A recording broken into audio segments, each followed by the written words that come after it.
Let's knock out this homework for 2-1. I got all the odd ones, which means you have all the even ones. Let's begin.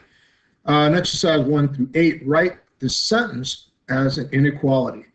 All right, if I'm writing the sentence as an inequality, it says a number x is greater than 3. So x is greater than 3. That's it. Okay? Doesn't say to solve it, just write the sentence. Okay? Number 2 is for you to do. Number 3 says 15 is no more than a number t divided by 5. So t divided by 5, this part right here is simple. T divided by 5. Over here, 15 is no more than. Well, 15, no more than means it has to be less than, but it can also be equal to, right? The number, which is t divided by 5. All right, let's go on to number, let's see, number 5 is mine, so number 4 is yours. All right, let's move this a little bit here. It says the sum of a number and v, remember sum is an answer to an addition problem. So the sum of a number, which is v, right, and 6.2, this is the sum, these two added together, is at least. In other words, at the very least, right, it could be more than, right, is at least negative 40 or 4.7. Now it doesn't say less than, it says is at least. So it could be equal to this as well. That puts me at number 7 now. Number 7 says 3 times a number k. So this is 3 times k, right? 3 times the number k minus 5 over 3. That's the net minus 5 over 3 is no more than, okay? It is no more than. In other words, it could be equal to, right? But it can't be more than it. So it's less than or equal to 4 over 9. See how easy that is to write? All right, number 8 is for you to do. And number 9 through 14, it says, tell whether the value is a solution of the equality.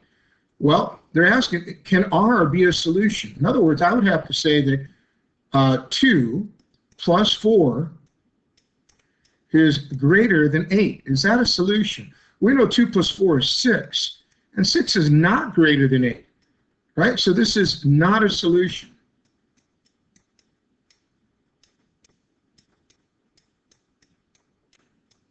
And that's as simple as that. Number 10 is for you. Number 11 says 3s is less than or equal to 19 if s is negative 6. So if 3 is multiplied to negative 6, we know we're going to get negative 18. Is negative 18 less than or equal to positive 19? Well, we know that it is, in fact, less than 19, because all negative numbers are less than positive numbers. So this is a solution. Tell whether it is a solution of the inequality. Yes, it is a solution. All right, and number 13 is next for me to do.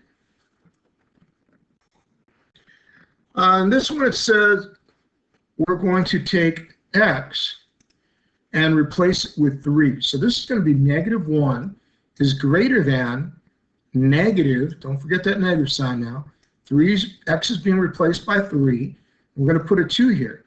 So is negative 1 greater than negative 3 over 2?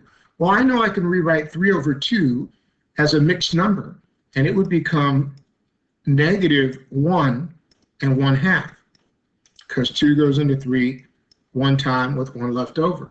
So is negative 1 greater than negative 1 and 1/2? To do this, you really got to put them on a number line. They're both negative numbers, so we can say that they're to the left of 0. I know that negative 1 is here, Negative 2 is here, which means negative 1 and 1/2 has to be here. Now remember, the greater signs are always to the right, right? They're not necessarily the bigger numbers. They are the numbers that are more to the right on the number line. So negative 1 is greater than negative 1 and 1/2. This is yes. It is a solution.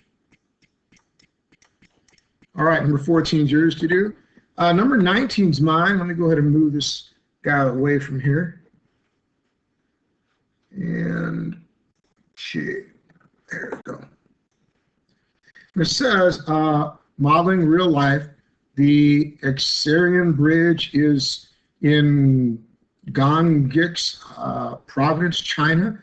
This arch is the world's longest natural arch with a length of 400 feet.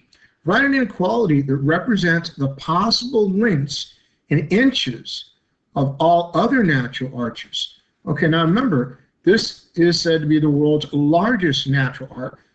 They want us to write an inequality that represents the possible lengths of all the other ones. Well, since this is the biggest one, we know that everything else is going to be smaller. So if I put 400 over here, and do they give us L lengths right here? They want us to use L, okay? So I can just put whatever length this is, right? Whatever length this is got to be less than, right? Because this is the largest one, right? So all the other ones have to be less than 400 if this is the largest. It doesn't say that one was tied with it. So I would have to say using the less than symbol is the proper one. All right, so let's see. Number 23 is mine to do because it's odd. It says an exercise, graph the inequality. We're just going to graph here. If x is, I'm just going to put a number line. I'm going to make this very simple, okay? We always go with the number here, so I'm going to go with 2. And if x is greater than or equal, that means, first of all, if it can be equal to it, I put a dot, not a circle, okay? And if it's greater than it, that means I shade in all of the areas greater than 2. 24 is for you to do. Number 25, we're doing the same thing, putting a number line here. We see that we have -1 here. We'll put -1 here. Always the number that's there. T is less than, right? Because -1 is greater, and this is not equal to, so we're going to put a circle on this one, not a dot. And since t has to be less than it, we are going ahead and shading all of the numbers that will be less than. And that's really all you got to do to graph. You don't have to put all those other numbers on there. All right, let's go ahead and move on. I have number 27 to do. Number 27 says V is less than or equal to -4.8. This is just a decimal. We don't got to be scared of this. It's the same as any other number. We'll put 4.8 here. And remember, it can be equal to it, so we're going to put a dot, not a circle. And then, because V is less than or equal to it, it must be to the left on the number line, right? We'll point to all the numbers this way. Make the arrow like that. All right, 28 is for you to do. I'm going to move this over here. There you go. And we're going to look at number 31 now. It's for Mr. Mendez to do. It says in exercise 31, describe and correct the error in graphing the inequality. Correct the error. I don't see where enough information is here to do these. So I'm going to go ahead and see if there is some. If there isn't, then we're going to skip. Yeah, I didn't see where the information was there, so I have deleted that from your questions here. Do not worry about those numbers. We're going to go on to the next one. 39, that's our last one. Looks like I'm doing this one with you. It says, best test prep. The water temperature of a swimming pool must be no less than 76 degrees Fahrenheit. The temperature is currently 74 degrees Fahrenheit, which graph shows how much temperature must increase to meet the requirement. I want you to listen closely. The water temperature of the swimming pool must be no less than 76 degrees Fahrenheit. That means it's got to be more than or equal to it, right? The temperature is currently 74 degrees. So which graph shows how much temperature must increase? Increase, right? So we're looking at these and we realize the difference between here and here is 2, right? Because it can't be no less than 76.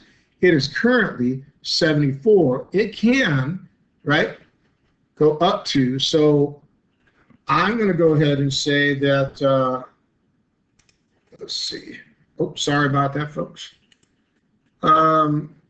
C, I believe, would be the right answer. Let me double check here. Let's see.